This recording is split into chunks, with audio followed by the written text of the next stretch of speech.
Bom, gente, então cá estamos nós, né? Para a nossa aula de número 14. Bom, quem diria, né, que daríamos conta das 14 aulas? Para quem duvidou aí, eu digo para vocês que eu com certeza fui o primeiro a duvidar, eu duvidei também. Porém, conseguimos aí atingir essa marca absurda das 14 aulas, né? Bom, muitas ressalvas podem ser feitas, aos trancos e barrancos, sim, né? Mas chegamos aqui à aula 14, sabe lá Jesus Cristo que jeito, mas chegamos. Então vamos lá, né? Tema da aula 14, a utilização do conhecimento científico. Terceiro bimestre, aula 14. Então, nosso conteúdo, propriedades e aplicação da amônia. Nosso objetivo é avaliar a ética científica em química. Vamos lá, para começar, né? Analisem as imagens a seguir e respondam aos questionamentos. Aqui a gente tem o pãozinho, tem a amônia e o trinitrotolueno, né, da dinamite. O conhecimento químico pode ser empregado para produzir diferentes produtos? Dê exemplos. Vocês conhecem diferentes produtos que têm substâncias em comum? Dê exemplos. E qual é a relação entre as imagens? Vocês têm 5 minutinhos aí para fazer esse sem escapatória e eu dou continuidade, tá? Respondam aí as questõezinhas.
Bom, então dando continuidade, né, gente? A tal da amônia, olha ela aí, ó, é o NH3, né? Um átomo de nitrogênio ligado a 3 de hidrogênio. O gás de odor pungente, amônia, tira seu nome dos amoníacos, adoradores do deus egípcio Amon, os quais, como os covardes de anos mais recentes, usavam seu sal volátil, cloreto de amônio, NH4Cl, nos seus rituais. Então, propriedades e algumas explicações da amônia, né? A estrutura molecular da amônia, a fórmula química é o NH3, a geometria molecular, né? Como que ela se comporta no espaço, pirâmide trigonal, e as ligações são covalente polar. Propriedades físicas, é um gás incolor e inflamável, ponto de ebulição é menos 33 graus Celsius, ponto de fusão é menos 78 graus Celsius e a densidade é 0,33 gramas por centímetros cúbicos. É solúvel em água e tem o pH básico. Bom, matéria-prima para fertilizantes, né? O HNO3. Detergentes, corantes, explosivos e polímeros. Aplicações, é muito aplicado na agronomia, indústria química e farmacêutica, sistemas de refrigeração industrial. Então olha lá, gente, uma descoberta que mudou o mundo, né? O nitrogênio ele é aproximadamente 78% da atmosfera, né? E está disponível na forma gasosa, que é o N2, e sendo incapaz de ser absorvida pela maioria dos seres vivos. E a gente precisa do nitrogênio, né? Nas nossas biomoléculas, no nosso DNA, nas proteínas. Então ele é um elemento super importante, né? Por isso, sua absorção era dependente de bactérias específicas, né? Que são capazes de fixá-la. São geralmente as bactérias nitrificantes, né? Que são bactérias associadas às raízes de leguminosas, né? Então, qual que é o lance, né? Em 1908, o químico alemão Fritz Haber desenvolveu um método para sintetizar amônia a partir do nitrogênio atmosférico, sem depender dos organismos adicionais, né? Ele usou ferro sob altas temperaturas e pressões, chamado processo Haber-Bosch. Sintetiza amônia a partir de nitrogênio atmosférico e hidrogênio, crucial para fertilizantes explosivos. Para lá, ó, é o N2, né, o nitrogênio, mais o hidrogênio, forma a amônia, que é o NH3. Desenvolvido por Fritz Haber e Carl Bosch, permitiu a produção em larga escala sem dependência de fontes naturais de nitrogênio reativo, como guano e salitre, impactando tanto a produção de alimentos quanto o setor militar. Ambos receberam o Nobel da Química por seu trabalho pioneiro em 1918 e 1931, Haber e o Bosch, né? Bom, a importância da amônia. Primeiro, produção de fertilizantes, né? A amônia é fundamental para a síntese de fertilizantes nitrogenados, como a ureia e o nitrato de amônio. A contribuição para a Revolução Verde é o aumento da produtividade agrícola global, gente. Então a Revolução Verde passa por isso porque ela é um fertilizante, né? Ela ajuda a impulsionar a produção de culturas agrícolas, né? Conversão da amônia em ácido nítrico, vocês estão vendo aí, ó, a amônia ali, né, com o oxigênio, vai formar aí o ácido nítrico e água, tá? O 2HNO3, né, o ácido nítrico ali, vocês podem ver. A fabricação do nitrato de amônio, né, que é o NH4NO3, é um fertilizante mais empregado no mundo e utilizado também nos explosivos, tá? Vocês veem aí, ó, a ação do ácido amônico com a amônia forma o nitrato de amônio. Então, não, nitrato de amônio, né? Na agricultura amplamente utilizado porque do alto teor de nitrogênio que ele tem, né? Então ele é muito essencial para desenvolver as plantas que necessitam muito do NPK, né? Nitrogênio, fósforo, potássio. Nitrato de amônio é uma fonte suplementar de nitrogênio, né? Promove o crescimento saudável das plantas e garante safras mais produtivas. Na construção civil, né, utilizado em explosivos para a obtenção de pedras e na construção de túneis. E também na indústria aeroespacial. Ela serve como um propelente químico ou combustível para foguetes. É usado em lançamentos espaciais, incluindo o envio de satélites de GPS ao espaço. Olha só que interessante, né? Vamos ver o vídeo aqui sobre nitrato de amônio. Tá o YouTube aqui. Carregou. Não carregou. Deixa eu botar o link.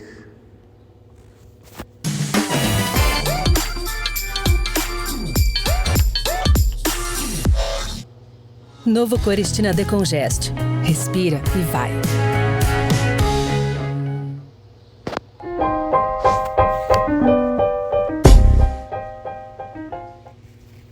Fala galera, meu nome é Souza do canal Singularizando e se você estava nesse sistema solar nos últimos dias, você com certeza ouviu falar da grande explosão que ocorreu em Beirute. Hoje você vai conhecer o que é o nitrato de amônio. Antes, caso você não seja inscrito no canal, se inscreva para saber um pouco mais sobre tudo que existe no mundo e fora dele. Dia 4/8 de 2020 ficará marcado para sempre na história do Líbano, porque nesse dia o país sofreu uma explosão equivalente a 1,8 quilotons de TNT, causado por nitrato de amônio que estava armazenado no porto de Beirute. A explosão foi tão intensa que foi sentida no Chipre, a 200 km de distância. Essa não foi a primeira explosão causada por nitrato de amônio. Isso porque o principal uso desse composto químico é na agricultura, e isso faz com que milhares de toneladas sejam produzidas e transportadas ao redor do mundo. Para ter uma ideia, só o Brasil importa cerca de 1 milhão de toneladas por ano. Mas o que é o nitrato de amônio? Nitrato de amônio é um composto químico formado pelo cátion amônio, contendo um átomo de nitrogênio e 4 átomos de hidrogênio, e nitrato, um ânion formado por um átomo de nitrogênio e 3 átomos de oxigênio. O nitrato de amônio é um composto estável, não vai explodir se você bater nele ou se ele simplesmente passar pelo fogo. Mas se manter ele em altas temperaturas, ele se decompõe em nitrogênio, oxigênio e água. A decomposição começa da seguinte forma: quando exposto em alta temperatura, o nitrato de amônio se decompõe em óxido nitroso, ou se preferir gás hilariante ou gás do riso, e água. Devido à alta temperatura, a água é vaporizada nesse processo. Já o óxido nitroso se decompõe também, gerando 2 gases, nitrogênio e oxigênio. E se estiver acontecendo um incêndio, o próprio oxigênio contribui para aumentar o fogo e a temperatura. E com a temperatura ainda mais alta, o nitrato de amônio já pula esse processo acima e se decompõe direto em mais nitrogênio, oxigênio e água vaporizada. Essa cadeia de decomposição, quando em um ambiente fechado e superaquecido, pode ocasionar uma enorme explosão devido aos gases gerados no processo. E a energia gerada durante a explosão expande o ar, causando uma onda de choque que percorre quilômetros, varrendo quase tudo que existe pela frente, como vimos em vários vídeos nos últimos dias. Durante a explosão de Beirute, dá para ver o cogumelo gigante de vapor de água se expandindo e a onda de choque em seguida varrendo tudo. Mas não podemos pensar no nitrato de amônio só como o grande vilão, porque ele tem utilidades bem importantes para nós. Como dito acima, o nitrato de amônio é bastante usado na agricultura, isso porque as plantas precisam de nitrogênio para se desenvolver. E esse nitrogênio a própria terra provê, através de processos como a fixação e a nitrificação. Mas quando falamos de produção em massa ou produção em grande escala, a terra não dá conta. É aí que entra o nitrato de amônio, que, como vimos, contém nitrogênio, que despejado no solo serve como fonte para as novas safras. E outro uso bem comum é na área da construção civil, especificamente em explosivos para obtenção de pedras ou para apoio na construção de túneis, como a linha 4 do metrô do Rio de Janeiro, que teve como auxílio o nitrato de amônio misturado com outros compostos durante a perfuração e destruição de rochas na construção da linha. E por último, e também importante, o nitrato de amônio serve como propelente químico, ou se preferir, combustível para foguete. Isso comprova que às vezes utilizar materiais como o nitrato de amônio é sim um tanto perigoso, principalmente se você não tiver os devidos cuidados. Mas também tem um lado benéfico, como ajudar a lançar satélites de GPS no espaço, criar túneis e até contribuir para a nossa alimentação. Bom galera, ficamos por aqui e mais uma vez, se gostou do vídeo, não se esqueça de deixar o seu like, comente. Bom gente, estão dando continuidade, né? Vocês viram aí, né? Utilizações e importância do nitrato de amônio, né? E agora tem uma atividade aqui, ó, no A15, para responder, tá? Os trabalhadores do Friboi, em Pedra Preta, passaram por um susto na manhã de 7 de 2 de 2010, quando um duto de gás de amônio estourou dentro do frigorífico, próximo das caldeiras. Pelo menos 11 pessoas que tiveram contato com o produto passaram mal, sendo encaminhadas pela própria empresa ao Hospital Municipal de Pedra Prata, com sintomas de intoxicação. O gás amônio é utilizado para a refrigeração do frigorífico, e sua inalação pode causar desde irritações e queimaduras até a morte por asfixia. Então, olha lá, ó. Dados, né? O número atômico do hidrogênio é 1 e do nitrogênio é 7. Assim, a respeito do gás amônio, é incorreto afirmar que pode ser produzido por meio do processo de Haber-Bosch, de acordo com a equação em questão. Essa equação está certa, né? Então, essa aí não pode estar incorreta. B. A 25 graus Celsius pode ser solubilizado em água, formando uma solução de hidróxido de amônio segundo a equação. Sim, está certo também, vai formar hidróxido de amônio normalmente. Se o átomo de nitrogênio na molécula desse gás não apresenta par de elétrons livres, aí tá estranho. Sua molécula é polar, com geometria piramidal. Sim, é isso aí mesmo. E a 25 graus Celsius reage com cloreto de hidrogênio, formando cristais de cloreto de amônio, de acordo com a equação. Né? Ele formou ali o cloreto de amônio mesmo, então parece que ele provou. Só poderia ser assim, né? Olha lá. O átomo de nitrogênio, né, presente na molécula de gás amônio, apresenta um par de elétrons livres, tá vendo? Ele vai ter ali, né, os elétrons que estarão ligados ao hidrogênio e um par deles fica sem hidrogênio, fica o elétron livre, tá? Por isso que era a questão número C, letra C. A ética científica, né? Bom, o que é ética científica? É um conjunto de princípios e valores que orientam a conduta dos cientistas na realização de suas pesquisas e na divulgação de seus resultados. Ela engloba uma série de aspectos, desde a integridade e a honestidade na coleta e análise de dados, até a responsabilidade social e ambiental dos cientistas, né? Etimologicamente, a palavra ética tem origem grega com duas procedências possíveis. A primeira é a palavra grega ethos, com e curto, que pode ser traduzida por costume.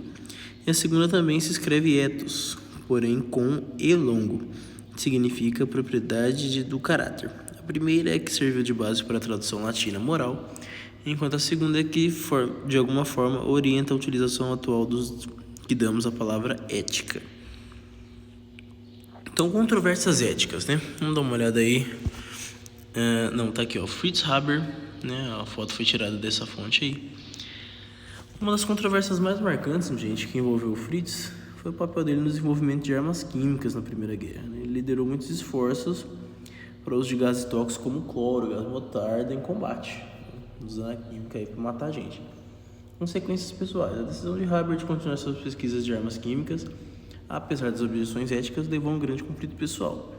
A esposa dele, a Clara Immerwahr, uma renomada química e pacifista, opunha-se veemente ao uso militar de sua descoberta, ocasionando um intenso debate sobre os valores éticos e humanitários de sua pesquisa. Então achavam antiética e anti-humanitária a pesquisa do Haber, porque ela era mesmo, né? Então muita coisa foi usada, inclusive, por Hitler posteriormente. Então, enfim, foi um erro utilizar a química, a ciência para isso, né? Consequências éticas e morais do uso de gases tóxicos. Vamos dar uma olhada nesse vídeo aqui.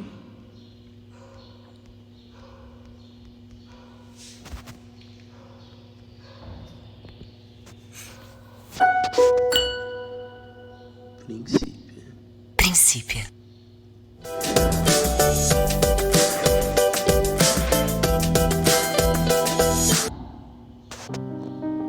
Os fertilizantes à base de compostos nitrogenados são uma das invenções mais valiosas da humanidade.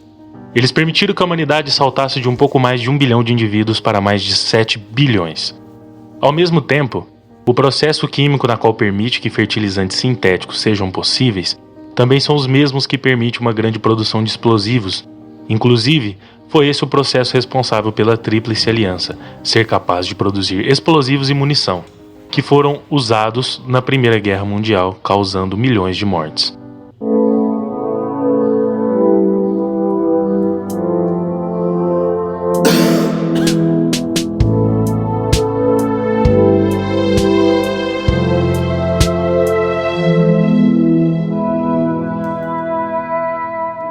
Antes de começarmos, por favor, deixe seu like e se inscreva no canal. Isso ajuda a gente a crescer e nosso conteúdo a ter um alcance maior.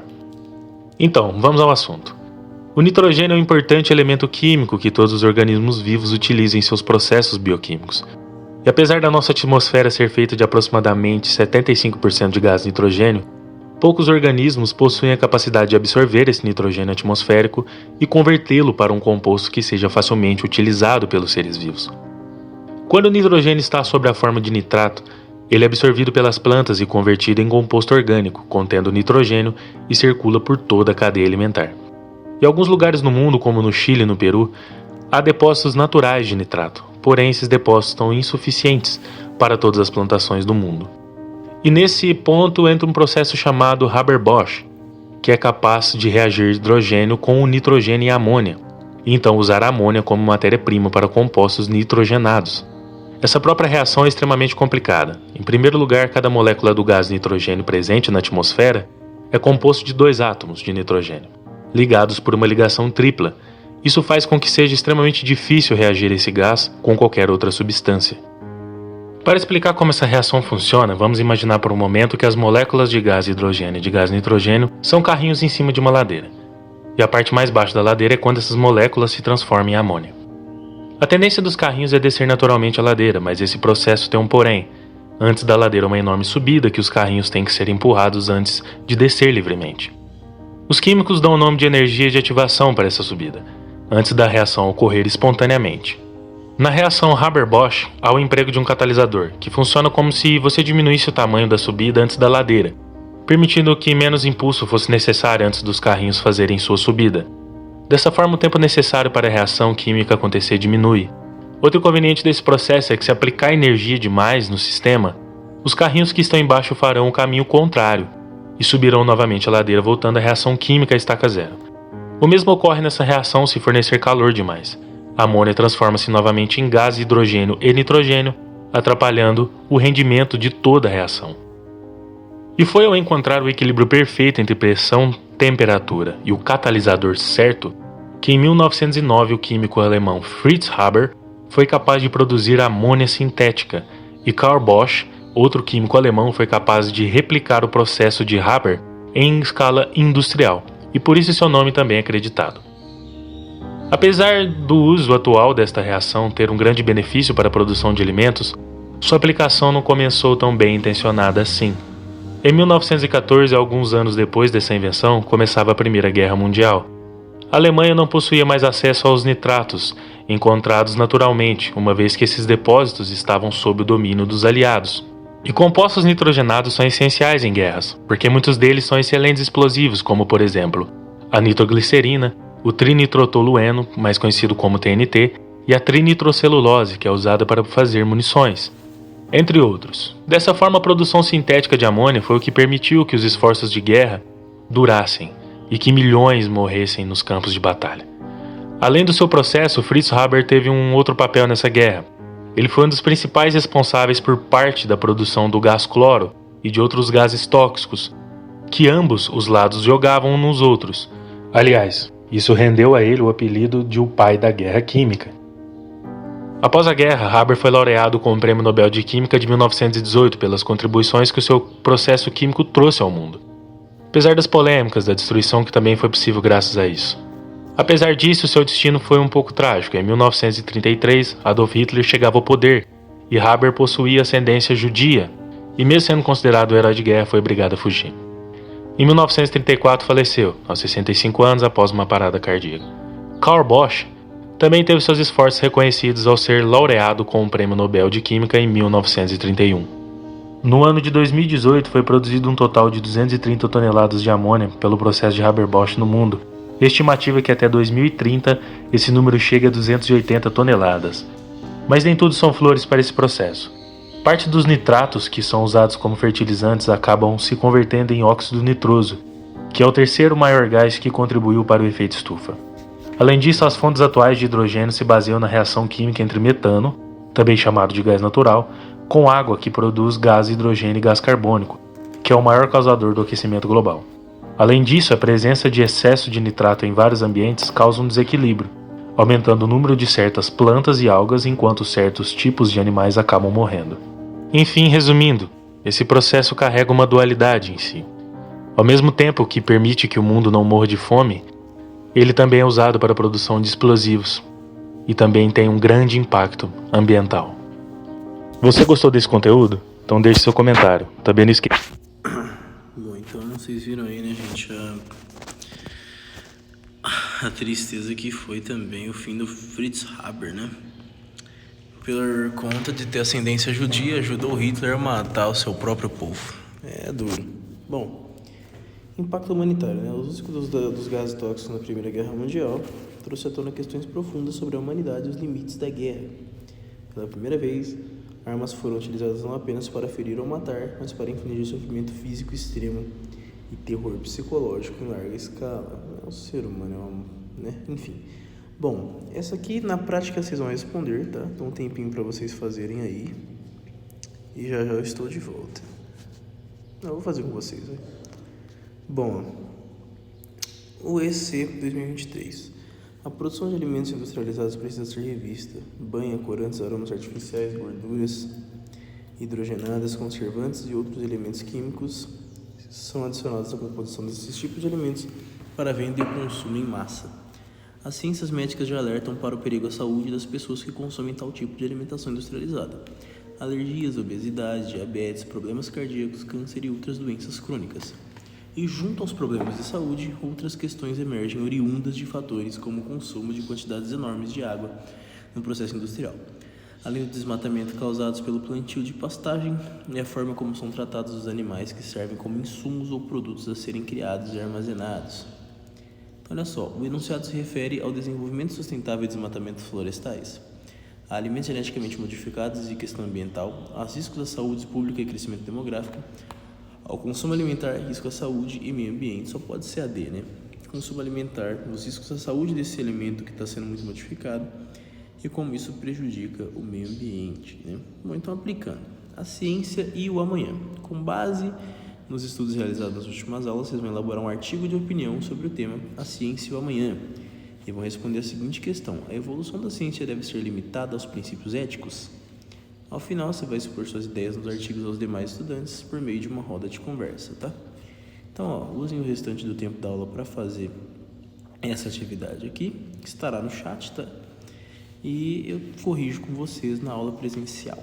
Uma boa noite a todos, nos vemos presencialmente na nossa aula em sala, né? Então, hoje a gente avaliamos a ética científica em química, observamos algumas propriedades e aplicações da amônia, e aqui estão nossas referências. Até mais, pessoal. Uma boa noite a todos.